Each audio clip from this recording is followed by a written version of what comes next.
It was a Thursday afternoon, too quiet, too ordinary when the phone rang, the kind of ring that doesn't just echo through your house. It drills straight into your bones. I almost didn't pick it up. I was folding my son's soccer uniform, trying not to notice the silence of our home, the silence David left behind when he disappeared a year ago. The kind of silence that sits at your dinner table like an uninvited guest. But something in me knew.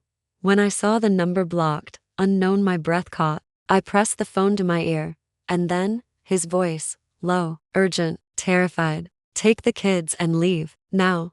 The line went dead. No hello, no I love you, just that, for a moment. I stood there staring at the wall, still hearing his voice like it was trapped in the room with me. The laundry slipped from my hands. My heart started pounding so hard I could hear it. I tried calling back, no signal. I checked again, nothing. Then I did something I hadn't done in a year. I whispered his name, David. And that's when the fear started crawling up my spine. Within minutes, I was moving without thinking. I grabbed a bag, threw in passports, clothes, the kids' birth certificates, everything I could fit. "Mom, where are we going?" my daughter Lily asked. "Somewhere safe," I said, my voice cracking. She frowned. "Is Daddy coming?" That question almost broke me. "I don't know, baby." My hands were shaking so badly I dropped my keys twice. I kept glancing at the window, half expecting to see someone there, and then I did. A black SUV parked across the street, engine running, 2 men inside, windows tinted too dark to see through. My heart stopped. I closed the blinds and told the kids to get their shoes. I could hear my neighbor, Mrs. Campbell, outside watering her plants, watching me. She shouted, "Everything okay, honey?" I wanted to say yes, to smile, to look normal, but my voice betrayed me.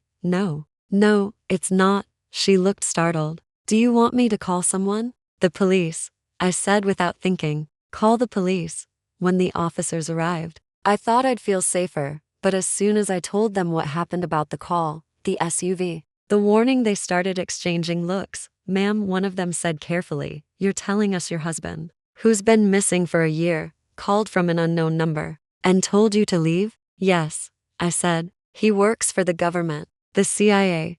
That was the moment their faces changed. The younger officer sighed. "And you have any proof of that?" I hesitated. "No, he never told me details." But the older one cut me off gently. "Ma'am, we've checked the system. There's no record of a David Hale in any federal agency." I could feel my stomach twist. "You think I'm making this up?" They glanced toward my kids, who were standing by the door holding their stuffed animals. The younger officer smiled awkwardly. "It's been a stressful year, I understand. Sometimes when people go missing, I'm not crazy." I snapped. Both men fell silent. The older one finally said, "We'll do a drive around. But there's no immediate threat, okay?" No immediate threat. That phrase still haunts me. After they left, I peeked through the curtain. The SUV was gone, but the smell of fear stayed. I sat on the edge of the couch, staring at my phone, praying it would ring again. It didn't. I opened the photo album I kept hidden in the drawer, the one with the picture of David holding Lily on his shoulders, the sunlight catching his badge just enough to make it glint. I remembered his last words before he vanished a year ago: "If I ever tell you to run, don't look back." At the time, I thought he was joking. Now, it felt like a curse. I finally packed the kids into the car after dark. The house looked smaller as I locked the door, like it already knew we wouldn't be coming back. As I pulled out of the driveway, headlights flickered in my rearview mirror. The same SUV, following. I turned left instead of right. The SUV turned too. My throat went dry. I could feel my pulse pounding in my temples as I whispered, "Hold on, babies." Lily clutched her little brother. "Mom, you're scaring me." "I know, sweetie," I said. "But we'll be okay." I lied. The next stoplight, I took a deep breath and turned into a gas station just to see what they'd do. The SUV slowed, then drove past. I waited, counted to 60, then 80, then 100. Gone, for now. We slept that night in a motel off Highway 41. The kids passed out instantly. I sat by the window, the phone on the nightstand. The curtains cracked just enough for me to see the road. Every sound outside made me jump. That's when I noticed something, a faint red light, blinking from the back of my phone. A tracker. My chest tightened. David's voice echoed again. "Take the kids and leave, now." I realized it wasn't just a warning. It was a countdown, and we were already running out of time. It's strange the moment danger finds you. Your mind doesn't think about survival first. It thinks about how you got here. And that night, sitting in a dim motel room, with my children asleep beside me, I kept seeing David's face, not the one on the missing poster, the one I fell in love with. We met 12 years ago at a coffee shop near Langley, back when I still believed in small talk and second chances. He wasn't the loudest man in the room, but he had this calm, focused energy that made everyone else seem restless. He ordered black coffee, no sugar, no cream, then quietly corrected the barista when she spelled my name wrong. It's Marisa, he said, with that faint half smile. I remember thinking, who notices something like that? He told me he worked in government analysis. I laughed. So, spreadsheets and secrets? He just smiled. Mostly secrets. That should have been my first clue. David Hale was the kind of man who could walk into a room and make it quieter without saying a word. Disciplined, patient, always 5 minutes early and 3 steps ahead. I thought it was charming until I realized it was training. Our first months together felt like living in a spy movie I didn't know I was in. He'd go on business trips that lasted weeks. I'd ask where he went, and he'd say, someplace with bad coffee and worse Wi-Fi. I told my friends he worked for a think tank. It was easier than explaining how a man could kiss you goodnight with one hand on a gun under the bed. Still, he was gentle with me. With the kids when they came later, he'd tuck Lily in, tell her bedtime stories that always ended with heroes who walked away before anyone could thank them. Why can't the hero stay? She'd ask, and he'd say softly, because sometimes keeping people safe means staying far away from them. I didn't realize he was preparing us for his own disappearance. I remember the night he told me the truth, or at least part of it. He came home after midnight, his shirt torn, a bruise darkening under his jaw. He smelled of dust and adrenaline. I wanted to ask where he'd been, but something in his eyes stopped me. It was the look of a man who'd seen something he couldn't unsee. We sat on the couch in silence for a long time before he spoke. I need you to trust me, he said. Always have, even when it doesn't make sense. Then he reached into his jacket and pulled out a small silver pin, an eagle clutching a key. I didn't understand it then, but I know now. It was the insignia of a covert operations branch under the CIA. David, I whispered, what do you do? He looked at me like he was memorizing my face. Whatever they tell me to. He left 2 weeks later for what he called his last mission. He promised to be back before Lily's 7th birthday. He never made it. Instead, I got a call from a blocked number, a voice I didn't recognize. Mrs. Hale, your husband's team was compromised overseas. We're still confirming details. That's the word they use, confirming. Not dead, not alive, just confirming. The government sent a folded flag and a letter full of nothing. We honor his service, but there was no grave, no body, no closure, just silence. And 2 children who kept asking, when's daddy coming home? The months after that were the hardest. I'd wake up every night thinking I heard his boots on the porch. Sometimes I'd smell his cologne, the faint, sharp scent of cedar and gun oil, and my chest would ache with hope I didn't dare to have.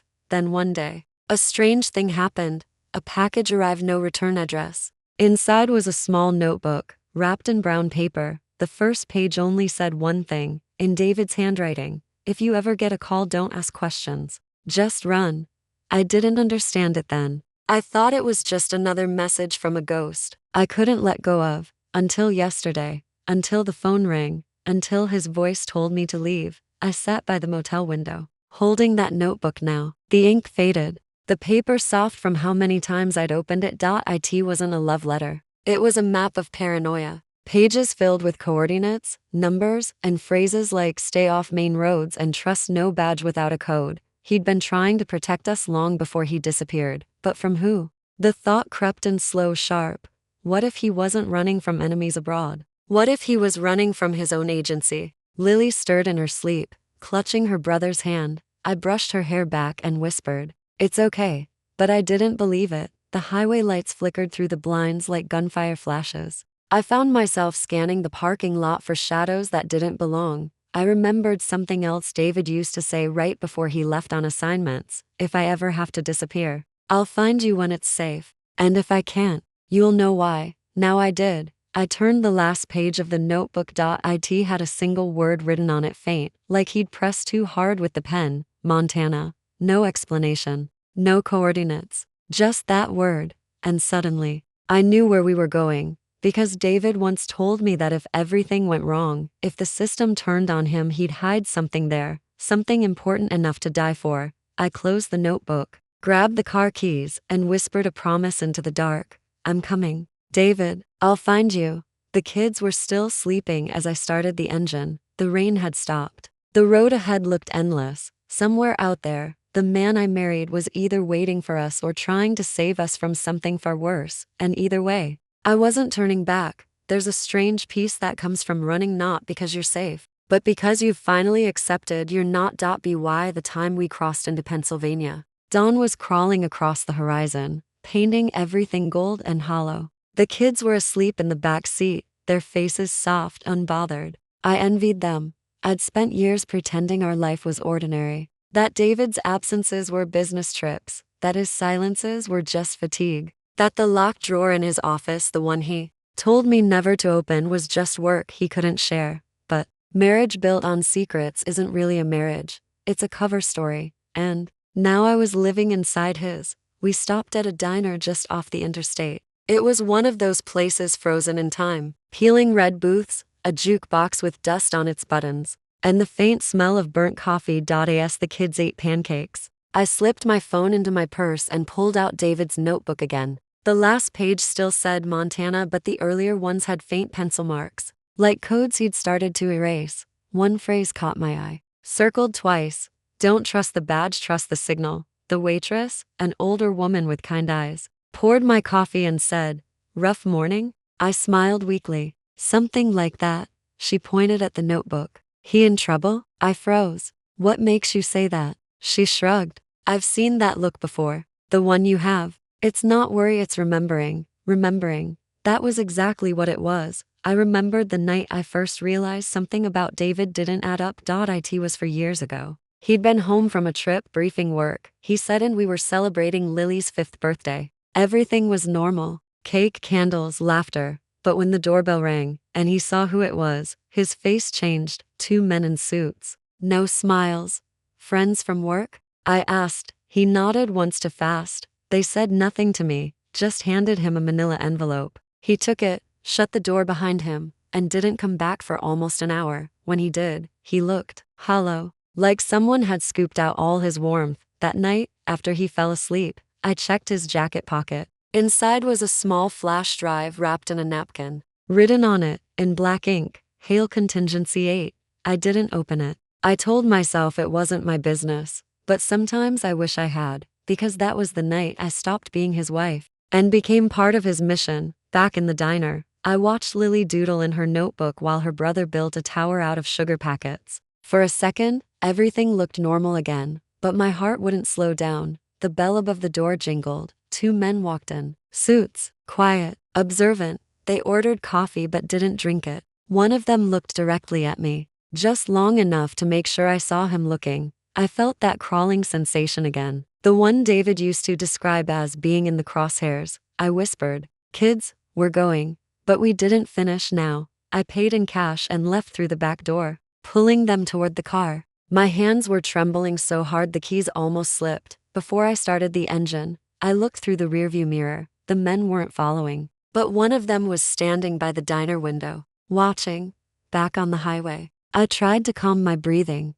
I thought about all the little signs I'd ignored over the years, the way David never let me use his laptop, the late night calls he'd take outside, the encrypted USBs he'd hide inside Lily's old storybooks. Once, when I asked him what he was protecting us from, he'd said, "The kind of truth people don't survive knowing." At the time, it sounded poetic. Now it sounded like a warning. The more I thought, the clearer it became. This wasn't just about David being missing. Someone wanted to make sure I never found out why. The notebook, the coded pages, the phone call. It wasn't random. It was him trying to lead us somewhere safe, breadcrumb by breadcrumb. But if he was alive, why hadn't he come for us himself? By the time we reached Ohio, night had fallen again. I found another small motel, the kind that didn't ask for ID, just cash. after I put the kids to bed. I finally opened the flash drive I'd found years ago, the one I'd hidden away in my jewelry box all this time. It took me hours to find a laptop without a traceable connection, but when the files loaded, my breath caught. Dozens of classified memos, surveillance photos, reports stamped Internal Investigation Directorate C, and then one file stood out. It was named Op. Siren terminated. Inside were images of men in tactical gear, reports about foreign asset leaks, and a final entry: Agent Hale compromised. Status eliminated. Eliminated. My hands went cold. Someone had declared my husband dead on paper while he was still alive, and if the call I got was real, it meant he'd uncovered something that powerful men didn't want seen. I stared at the last line of the document: coordinates, half blurred, 46, 8797N, 11036 to 6W, Montana. He was leaving me a trail. For years, I thought I was living with a man who hid things from me. Now I realized he'd been hiding things from me, and if the people who wrote eliminated ever found out that trail still existed, we wouldn't just be running from his enemies, we'd be running from his own agency. I turned off the laptop, unplugged everything, and stared at my reflection in the black screen. For the first time, I saw what David must have seen years ago: the cost of a life built on secrets. It doesn't collapse all at once. It unravels, thread by thread, until all that's left is a woman and 2 children trying to outdrive the truth. And somewhere out there, the man I loved was still alive, or dying to make sure we stayed that way. We reached Montana 3 days later, exhausted, jumpy, and running on coffee and fear. The kids didn't ask questions anymore. They just trusted me, the way children do when they sense their mother is hanging by a thread. Every mile felt heavier. Every shadow felt closer. When we finally pulled into the small town of Helena, I saw it: a quiet street lined with old oak trees, mailboxes leaning like they'd been there since the 70s. And at the very end of that street, the address from David's notebook: 1 to 7 Brookhaven Lane. The house looked ordinary. White siding, red door, overgrown lawn. Too ordinary. The kind of ordinary that tries too hard to look invisible. I parked across the street and killed the engine. The air was still. The sound of cicadas buzzed faintly through the open window. The kids stirred in the back seat. "Are we home?" Lily asked sleepily. I swallowed. Something like that. I didn't tell her this wasn't our home. It was his. Or maybe it had been. I watched the house for a long time. Curtains drawn. No movement. But the feeling in my chest wouldn't settle: that quiet hum of danger that David used to describe when he said, "If you ever feel like the world's holding its breath, don't move." I waited another 10 minutes. Then, I saw it. A flicker of light in an upstairs window. Just one. Brief, deliberate, almost like a signal. I whispered to myself, "David?" But no one answered. I left the kids in the car, told them to lock the doors and not open them for anyone. Then I crossed the street. Every step echoed louder than it should have. Up close, the house looked maintained. Grass trimmed recently. Mailbox empty.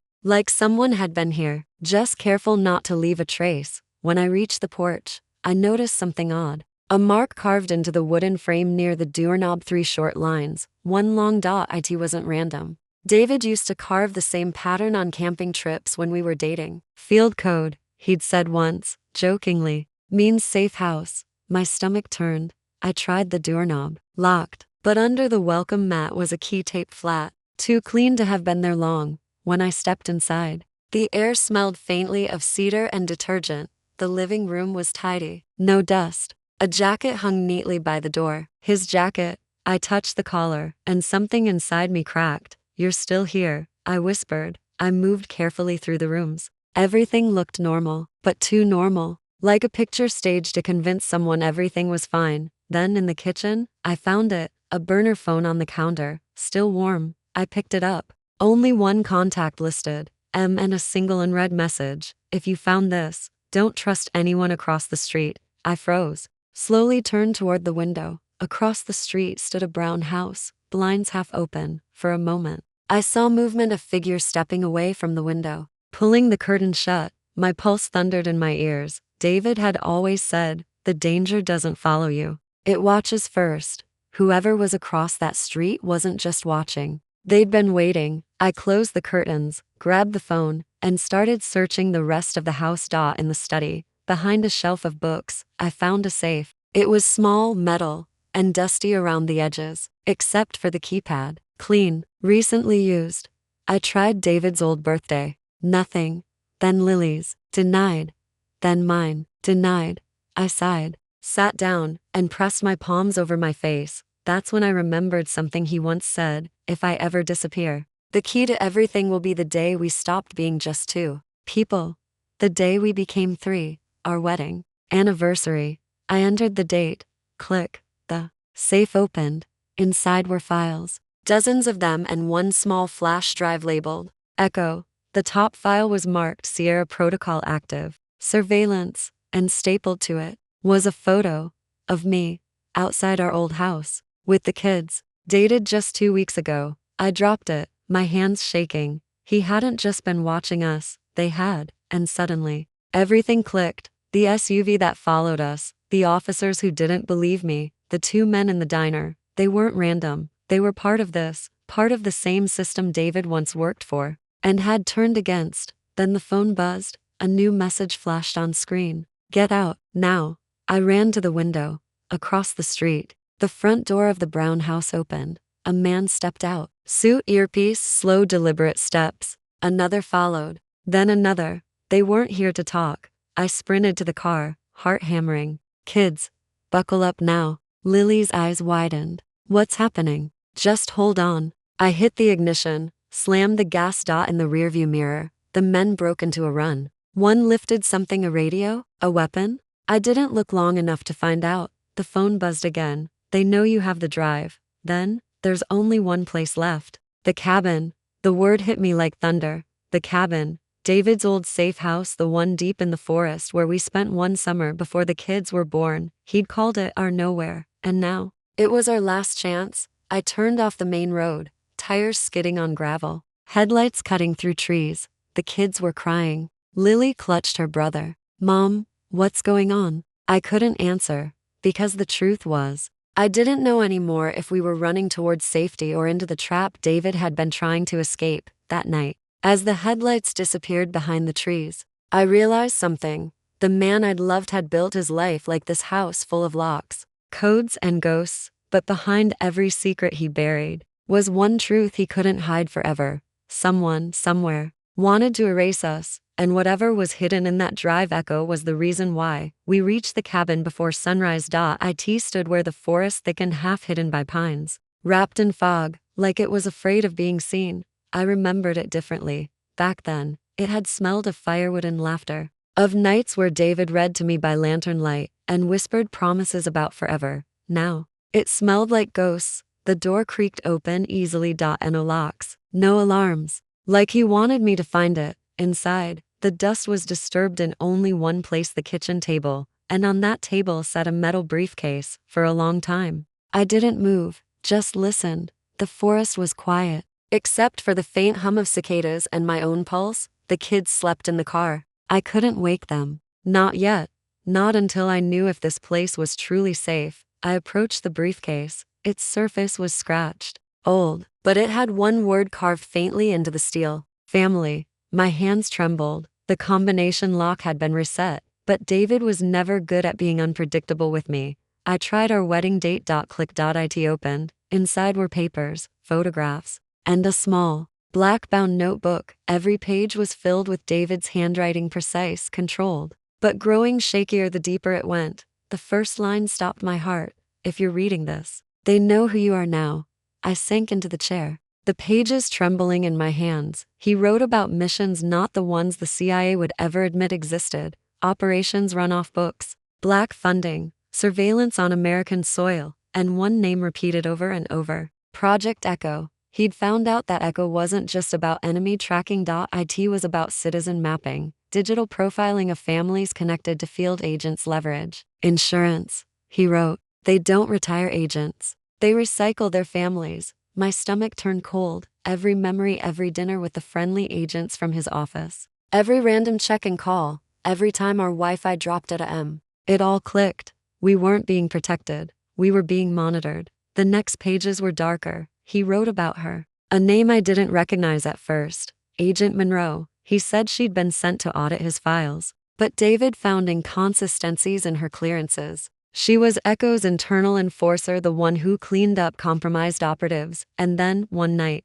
she told him something he didn't want to believe. Your wife shouldn't exist in the system. That line made me freeze. I read it again. I shouldn't exist? David explained in the notes that after our wedding, someone had erased my background records, my school, my family name, even my birthplace. It wasn't a glitch.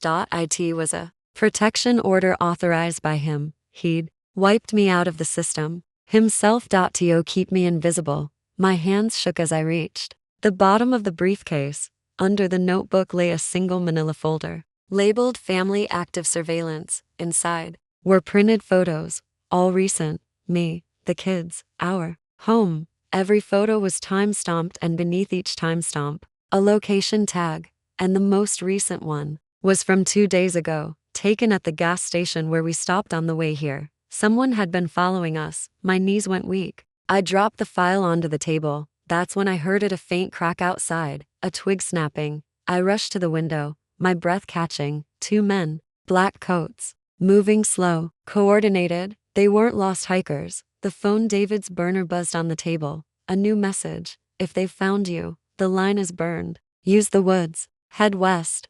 No name, no signature, but it had his pattern. 3 dots at the end. I grabbed the files, shoved them into a duffel bag, and ran outside. The car was still running. The kids, half awake, startled. Mom? Lily whispered. Seatbelts. Now. I hit the gas. In the mirror, I saw one of the men raise a radio to his mouth, then headlights behind us. 2 cars, no plates. We flew down the dirt road, gravel spitting beneath the tires, branches whipped the windshield. The cabin shrank behind us, swallowed by fog, and with it, the last peaceful piece of our life. I drove until the forest thinned into flatland. Then the road split, one way toward the highway, the other into an unmarked trail. The highway would be obvious. David once said, they expect you to run straight. Always go sideways. I took the trail. After 10 minutes, the dirt path opened to a clearing. A stream ran nearby, moonlight glinting off the water.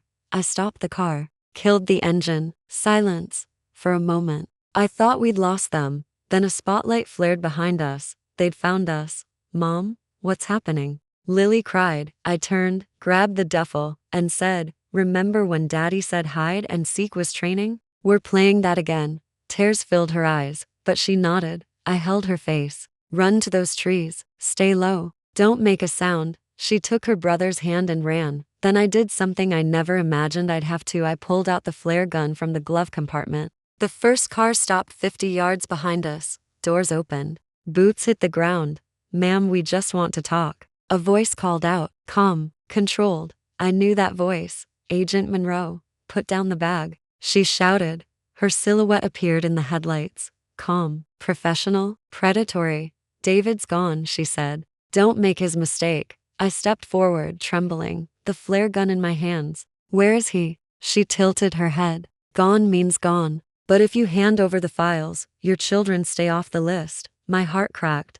The list. That's what this was about all along. I whispered. You turned him in, didn't you? Monroe didn't answer. She just smiled faintly, the kind of smile that said you already know. And in that moment, I realized something horrifying. David hadn't died running from the agency. He'd died protecting what was left of us. I raised the flare gun. I'm not giving you anything. Her eyes narrowed. Then you won't get far. Maybe not, I said. But you'll never find this. I fired the flare into the duffel bag. It burst into flame, the files crackling, burning alive in the night air. Monroe shouted something into her radio, but I was already gone. Into the woods, running toward the stream, where my children waited. Behind me, the fire raged. Ahead of me, only darkness, and somewhere in between, I heard David's voice again, calm, steady, full of love. Keep running. Sarah, they only win if you stop.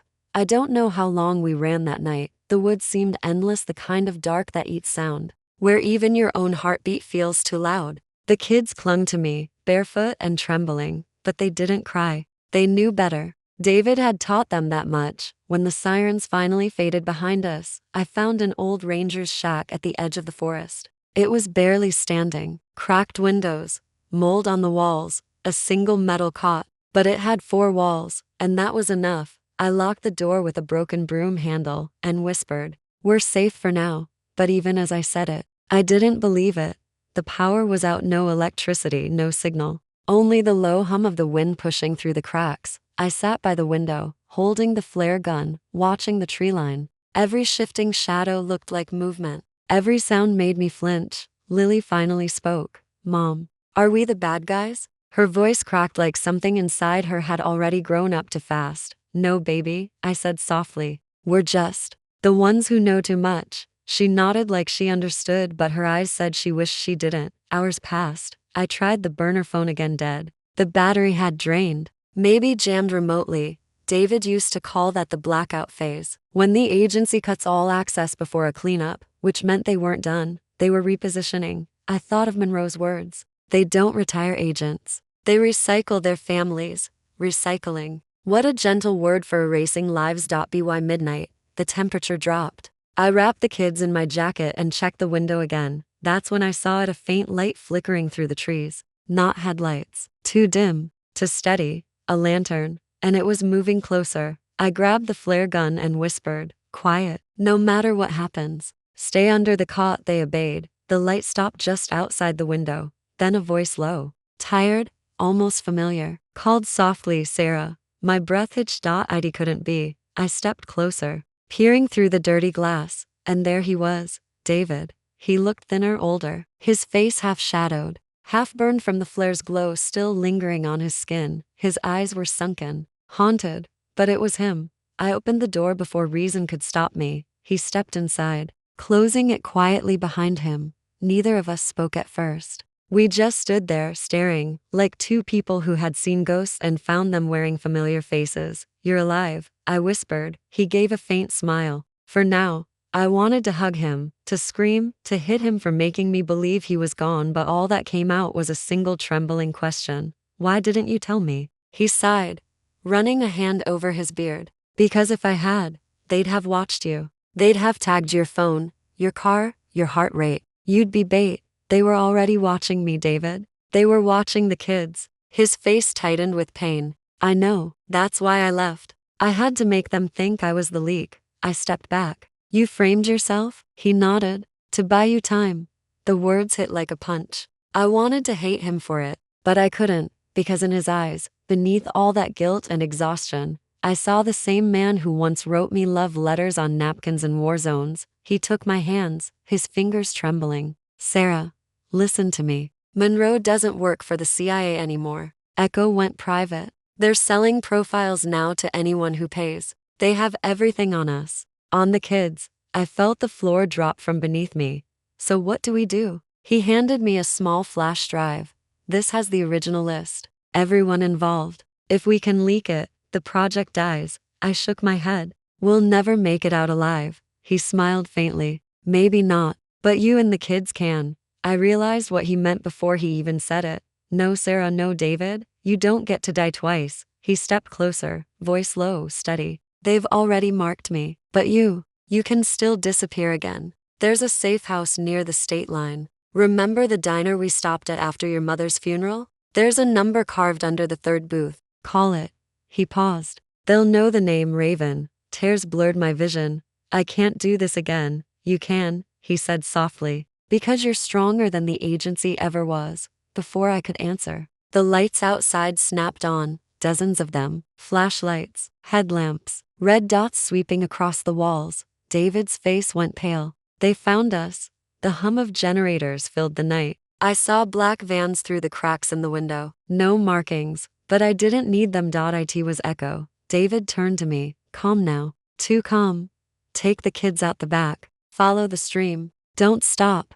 What about you? He chambered a round into his pistol and gave me that same lopsided grin he wore on our wedding day. I'll hold the lights. David, he kissed my forehead. Go. I grabbed the kids, shoving the flash drive into my pocket, and we slipped through the back door. The air outside was thick with mist and the faint hum of drones overhead. Every breath burned like ice. Then gunfire. Short, sharp, controlled bursts. Lily screamed, but I covered her mouth. Keep going, I whispered. Daddy's right behind us. But even as I said it, I knew he wasn't. The woods flashed with bursts of light, the kind you see when something ends. Then, silence. The kind of silence that means there's no one left to shoot. We reached the stream and crossed barefoot. The cold biting through us, I turned once back toward the cabin. It was dark again, completely dark. The night had swallowed the lights, the men, the noise, and somewhere inside that darkness, my husband had stayed to make sure we could keep running. When dawn broke,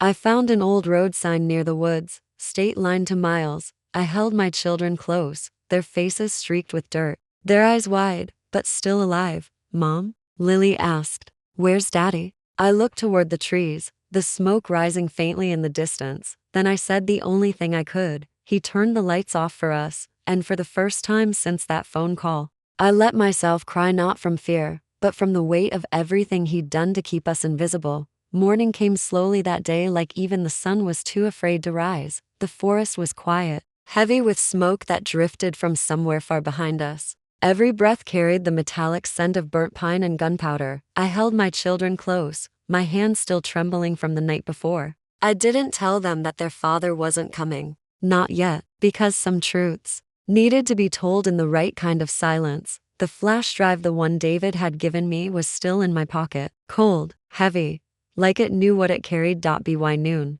we reached the diner David had mentioned. Harper's Stop.